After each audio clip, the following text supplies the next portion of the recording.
Welcome to The Launch Lawyer with Erica Stambler, the podcast where we make the law make sense. I'm your host, Zachary Gunchar, and today we're sitting down with Erica Stambler, founder of the Stambler Law Office. Whether you're building a business, protecting your brand, or just figuring out how legal stuff actually works, you're in the right place. Let's get into it.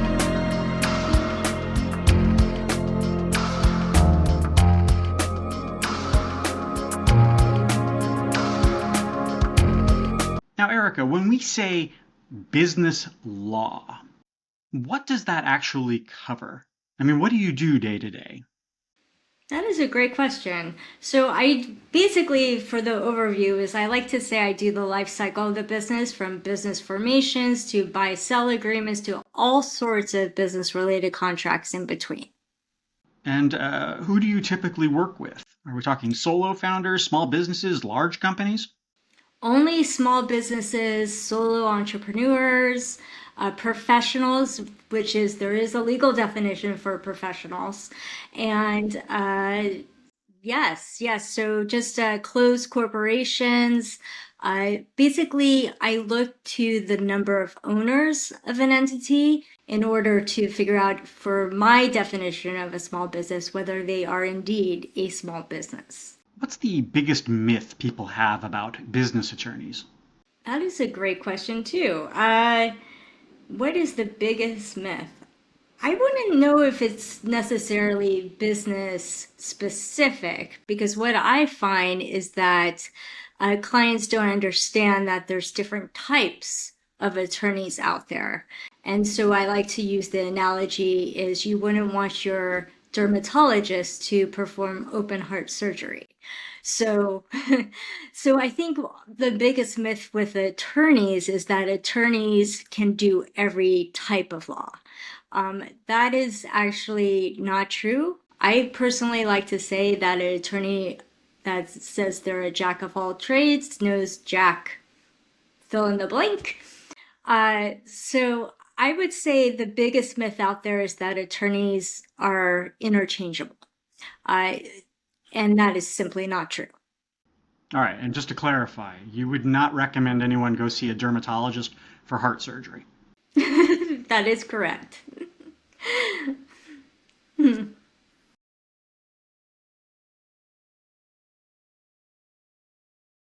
So, Erica, at what stage should someone starting a business first contact an attorney? Are we talking day one or after the launch?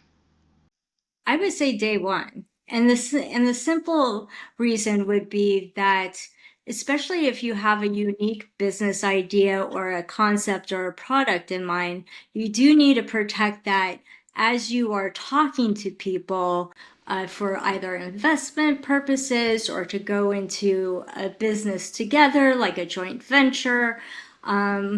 So the reason would be that you would want to protect your idea and your concepts. And the way to do that is through a confidentiality agreement.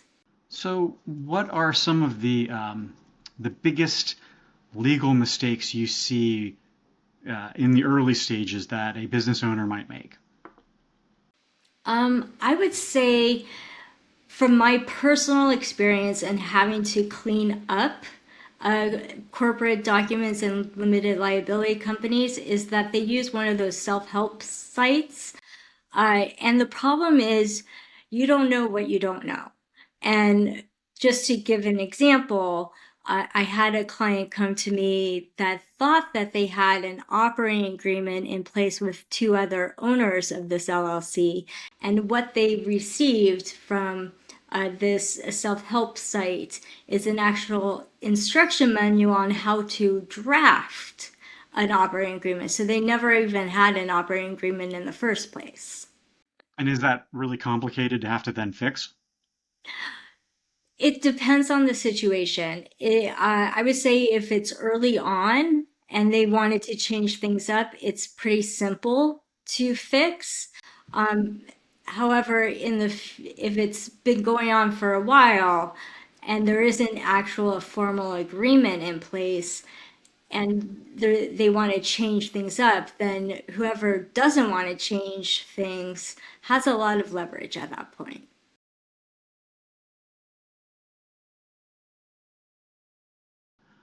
Now, Erica, why are contracts such a big deal, and what happens when people operate without them?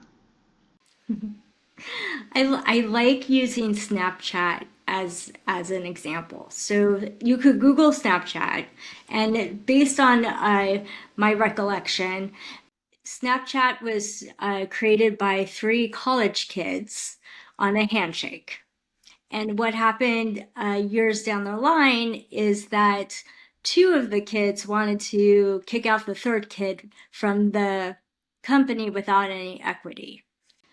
Of course, it led to a lawsuit, and they ended up settling with the third founder for over $150 million. And I'm sure the attorneys in that litigation also had a lot of fees because they could rack up pretty quickly.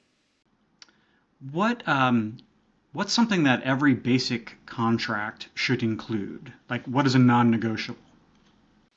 Well, there isn't any non-negotiable simply because, each contract from at least my perspective is unique. There are what I call boilerplate provisions. And boilerplate provisions is basically contractual provisions that should be in pretty much any type of contract. For example, you want to have a governing law. So obviously, contracts are typically state-based, so you want to know to put into the contract which state law is going to apply to the contract. Another important provision would be a dispute resolution, whether you want to go to court or whether you want to do mediation prior to either court or arbitration. And I actually had this week with a client is that there's a provision called successors and assigns, and what that does means if the contractor is between two individuals, the successor and assigns provision basically holds any heirs, executors, administrators, successors, or assigns of each party to that contract. So they would step in the shoes of, say, the deceased individual, and they are both obligated and have the rights to enforce the contract or perform under the contract. What's a red flag you've seen in a contract that you've highly recommended your client walk away from? No cancellation clause or termination clause What also. does that mean? What does that mean? So termination clauses basically is a way to end the agreement. Typically, there's a few types of termination clauses depending on the nature of the contract. One is terminate for convenience, meaning, something came up, there's no real reason for terminate the contract other than you simply can't perform on it anymore. So usually you give a party, say, 30 days notice that you want to terminate the contract, and then after the 30 days, it's over. There's termination for breach. So if someone breaches the contract, you don't want to still be beholden to the contract. You want to have a method to either cure the contract, the breach, or terminate it. The other one is termination for cause. This comes up a lot when you have, say, an independent contractor working for a business. You would want to have something like if there's some sort of malfeasance, harassment issues, you want to have a means to terminate that person immediately. There's also bankruptcy and solvency clauses for basis for termination. And for some of the others, which are based on, like, for example, performers agreements or some sort of talent agreements, you can have suspension, cancellation, or postponement clauses, meaning you just put the contract on hold until things pick up again. Do you feel like it's ever okay to use a contract template you find online? I would say that if you're not an attorney and you don't understand the legalese a contract entails, it's not okay. Because contracts are never cookie cutter. Other apart than say single member operating agreements, I have yet to draft the same contract twice, and I've been doing this since on my own for my own practice since 2012.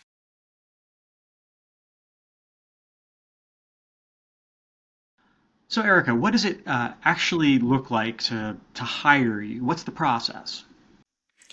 So the California State Bar requires a retainer agreement to be in place, a written retainer agreement, and typically attorneys have essentially three different methods for attorneys to use for payment. There's the hourly fee, the contingency fee, which is typical for, say, personal injury attorneys, and then there's the flat fee, which is typical for, let's say, estate planning attorneys, immigration attorneys, depending.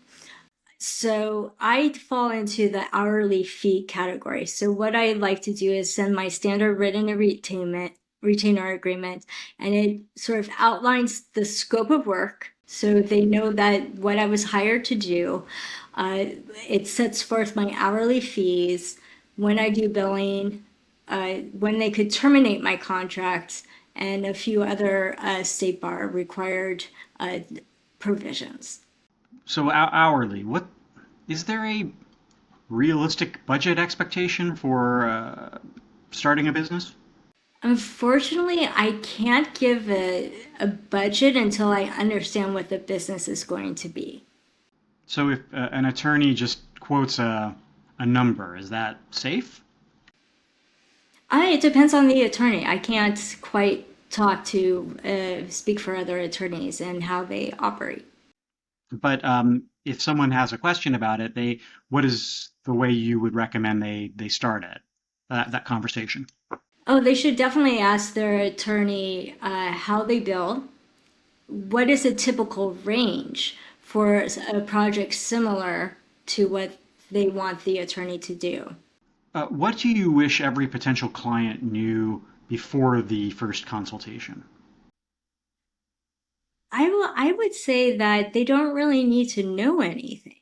I think they should rely on the attorney to answer their questions, explain how whatever legal issue or matter that they are having, how the attorney approaches it, deals with it.